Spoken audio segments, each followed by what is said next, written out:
Oils, వంట నూనెలు ఏది వాడాలి? ఏది మంచిది? ఇది చాలా చాలా డౌట్ ఉంది కదండి. రీసెంట్ రిపోర్ట్స్ మంచివి ఉన్నా కానీ మనం షేర్ చేసుకుంటున్నాం కదా. ఇండియన్స్కి మనం బాగా డీప్ ఫ్రైలు ఇష్టపడతాం, అవునన్నా కాదన్నా కానీ. బాగా వేడి చేసే వంటలు చేసుకుంటాం కదండి. అదే ఫారినర్స్ అయితే ఆలివ్ ఆయిల్ అట్లా పైపైన అలా అలా చల్లుకొని తినేయటం అలవాటు. చాలామంది అసలు ఆయిల్ లేకుండా తింటారు. మనకి ఆయిల్ లేకుండా కూర ఉంటుందా? ఆయిల్ లేకుండా స్నాక్స్ ఉంటాయా? ఆయిల్ లేకుండా ఉదయం గడవదు, మధ్యాహ్నం గడవదు, రాత్రి భోజనం కూడా గడవదు కదండి. ఈవెన్ బిర్యానీ కావచ్చు, ఇంకొకటి కావచ్చు. Rice bran oil perfect. ఇండియన్స్కి ఇది పర్ఫెక్ట్ అని చెప్తున్నారు. ఎందుకంటే మన వంట స్టైల్స్కి ఇది పర్ఫెక్ట్ అని చెప్పి చెప్తున్నారు. అంటే మన వాళ్ళ పాత అలవాట్లు ఉన్నాయి కదండి. మరి ఈ పాత అలవాట్లు అన్నిటికీ ఈ ఆయిలే కరెక్ట్గా ఫిట్ అవుద్ది. 232 సెంటీగ్రేడ్ వరకు వేడి చేసినా కానీ ఏం కాదు, పోషకాలు ఏమి పోవు. పైపెచ్చు దీనివల్ల ఉండే మేలు 1-2 కాదు. సో రైస్ బ్రాన్ ఆయిల్ విషయంలో మీరు డీప్ ఫ్రై చేసుకున్నా ఏం చేసుకున్నా కానీ మంచి ఆరోగ్యమే ఉంటుంది, భయపడక్కర్లేదు అంటారు. రైస్ బ్రాన్ అనగానే ఇదేదో రైస్ నుంచి తీసారేమో, ఏదైనా అయిపోతుందేమో అనుకుంటాం. రైస్ మీద పొట్టు ఉంటుందండి, చాలా చాలా వాల్యుబుల్ ఆ పొట్టు. మనం మంచి పాలిష్డ్ బియ్యానికి అలవాటు పడి ఆ పొట్టు అంతా తీసి పక్కన పడేస్తున్నాం. కనీసం ఈ రైస్ బ్రాన్ వాడితే, ఎందుకంటే ఆ పొట్టు నుంచి తీస్తారండి. ఆ పొట్టులో ఉండే పోషకాలన్నీ కూడా మళ్ళీ చక్కగా ఆయిల్ రూపంలో వచ్చి మంచి కొవ్వు ఆమ్లాలు, విటమిన్లు, యాంటాక్సిడెంట్లు ఇవన్నీ ఉంటాయండి. జస్ట్ ఒక టేబుల్ స్పూన్ రైస్ బ్రాన్ ఆయిల్లో 120 క్యాలరీలు ఉంటాయి. ఇది మాత్రం గుర్తుంచుకోవాలి, పొలోమని పోసేయకూడదు. అలాగే కొవ్వు కూడా ఉంటుంది, ఒక 14 గ్రామ్స్ కొవ్వు, ఒమేగా 6, ఒమేగా 3 మిగిలిన ఆయిల్స్లో చాలా తక్కువ దొరుకుతుంది, ఇక్కడ దొరుకుతాయి. సో మరి కొలెస్ట్రాల్ తక్కువ ఉంటుంది. గుండెకు మేలు చేసే ఒరైజనాల్ అనే సప్లిమెంట్ ఉంటుందండి, జాగ్రత్తగా వినండి. ఈ ఒరైజనాల్ అనేది మిగిలిన చోట చాలా చాలా తక్కువ ఉంటుంది, ఇక్కడ కొన్ని రెట్లు ఎక్కువ ఉంటుంది. ఈ ఒరైజనాల్తో పాటు టోకోఫెరల్స్ అని చెప్పి యాంటాక్సిడెంట్లు అండి. అంటే రీసెంట్గా వచ్చిన రిపోర్ట్ని నేను మీకు పరిచయం చేస్తున్నాను. ఇవి ఈ ఒరైజనాలు, టోకోఫెనాలు ఫ్రీ రాడికల్స్, బాడీలో ఫ్రీ రాడికల్స్ తీసుకొచ్చే ప్రమాదం అంతా ఇంత కాదు.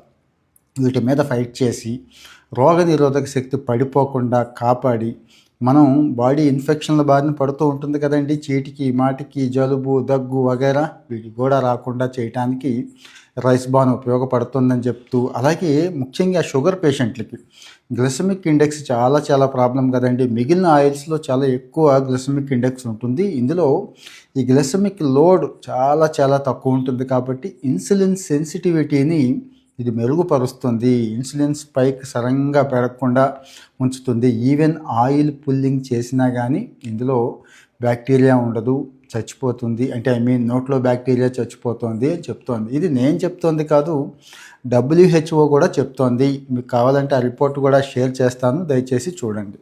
మరి ఈ గోధుమ, వరి పొట్టు నుంచి తీస్తారండి. ఇది మంచి కొలెస్ట్రాల్ ఉంటుంది, చాలా చాలా మంచి సూక్ష్మ పోషకాలు ఇందులో ఉంటాయని చెప్పి WHO చెప్తోంది. ఇక్కడ ఫిజికల్లీ రిఫైన్డ్ చేసినటువంటి ఈ రైస్ బ్రాన్లో 10,000+ ppm ఒరైజనాల్స్ ఉంటాయి అంటండి. ఏ ఆయిల్లో కూడా అంత ఉండవు. సో ఇది సహజమైన యాంటాక్సిడెంట్గా పనిచేసి బాడీకి చాలా చాలా మేలు చేస్తుంది అని చెప్తున్నారు. సో మరి మనం అలాగూ పాలిష్డ్ బియ్యమే తింటున్నాం.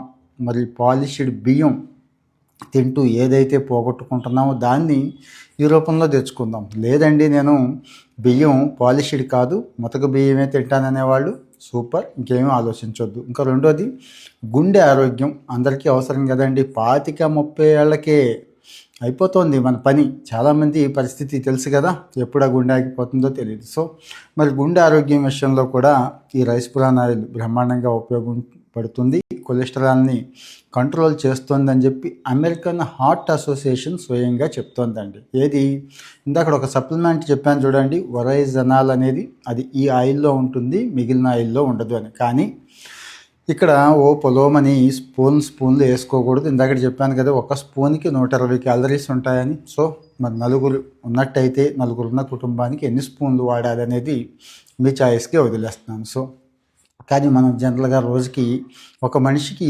1500 నుంచి 1800 క్యాలరీలు సరిపోతుందండి. కానీ మనం 3000, 4000, 10,000 క్యాలరీలు కూడా తీసేసుకునే వాళ్ళు చాలామంది ఉన్నారు, గుర్తుంచుకోండి. కానీ ఇదే మామూలు ఆయిల్తో పోల్చుకుంటే, మామూలు ఆయిల్ అయితే అన్ని క్యాలరీస్ అందేస్తాయి. ఇదే ఆయిల్ అయితే అన్ని క్యాలరీస్ అందే అవకాశం ఉండదు. 300-400 క్యాలరీసు ఇక్కడ తగ్గుతాయి. సో బరువు తగ్గే అవకాశం ఉంటుంది, కొలెస్ట్రాల్ పెరిగే అవకాశం ఉండదు అని చెప్పి చెప్తున్నారు. సో మరి మనం ఫుడ్ ఆర్డర్ ఇచ్చేసుకుంటాం, డెలివరీ ఇచ్చేస్తాం, వాడొచ్చి ఇచ్చేస్తాడు. అందులో ఏ ఆయిల్ కలిపారంటే మీకు తెలియదు. పామ్ ఆయిలే కలుపుతున్నారా, ఇంకా ప్రమాదకరమైన ఆయిల్స్ కలుపుతున్నారా, వాడేసినవి కలుపుతున్నారా, ఇవేమీ తెలియదు. అదే రైస్ బ్రాన్ ఆయిల్ పెట్టుకుంటే ఇంట్లో వండుకుంటే ఇదిగో ఎంత అవకాశం ఉంది, ఎంత మంచి జరిగే అవకాశం ఉంది అని చెప్తున్నారు. సో మరి మీకు ఈ రైస్ బ్రాన్ మీద ప్రత్యేకంగా ఏమైనా అభిప్రాయం ఉందా, వాడుతున్నారా, మీ అభిప్రాయం కూడా చెప్పండి. ఎందుకంటే మళ్ళీ గుర్తు చేస్తున్నాను, ఇండియన్స్కి ఇది సరైన ఎంపిక అంటున్నారు భారతీయులు. మళ్ళీ గుర్తు చేస్తున్నాను చివరిలో, విపరీతంగా మన వాళ్ళు వాడేస్తూ ఉంటారు ఆయిల్స్, విపరీతమైన వేపుళ్ళు ఫ్రైల్లో ఉంటారు కదండి. సో మరి ఈ రిపోర్ట్ ఏం చెప్తోంది అంటే, ఫేమస్ రిపోర్ట్స్ అన్నీ మనం చెప్పుకుంటున్నాం. ఇదిగో రైస్ బ్రాన్ వాడండి, అది కూడా లిమిటెడ్గా వాడండి, మిగిలిన ఆయిల్స్తో పోల్చుకుంటే ఇది చాలా మంచి చేస్తుంది అని చెప్తుంది. ఇక్కడ మీ ఒపీనియన్ చాలా ఇంపార్టెంట్.